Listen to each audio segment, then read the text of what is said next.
Current మంత్రి come ఉప ముఖ్యమంత్రి మల్లు బట్టి విక్రమార్క సారు విద్యుత్ శాఖ అధికారులందరినీ పిలుచుకొని శానంటే శాన పెద్ద మీటింగ్ పెట్టిండట. 200 యూనిట్ల ఉచిత కరెంటు మీద మళ్ళేమన్నా కొత్త ముచ్చట మాట్లాడేందుకు సమావేశం అయ్యిండా?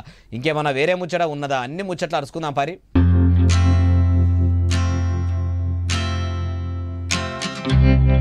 రాష్ట్రంలో కంటిరెప్ప కొట్టినంత సేపు కూడా కరెంటు పోకుండా ఇయ్యాలని ఆర్డర్లు చేసిండు కావచ్చు.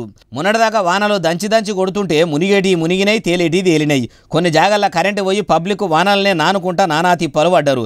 ఈ తేప వానలు పడితే వెంటనే కరెంటు పోకుండా మరమ్మతులు చేసి ప్రజలకు ఏ బాధ రాకుండా చూసుకునే జిమ్మేదారీ తీసుకోరి. కాంగ్రెస్ సర్కారు ఏలుబడిలా కటిక చీకట్లనే తెల్లందాకా పొద్దు గడిపినాము.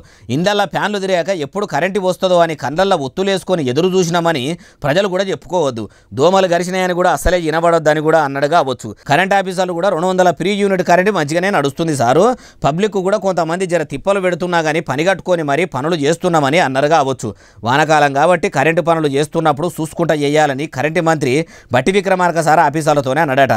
అయ్యా బట్టి గారు, మీరు ఇట్లా మీటింగులు పెట్టి పేరుకే కంటిరెప్ప కొట్టినంత సేపు కూడా పోకుండా 24 గంటలు కరెంటు అందిస్తున్నామని అంటున్నారు. కానీ చాలా జాగాల్లో గడికి పోతుంది.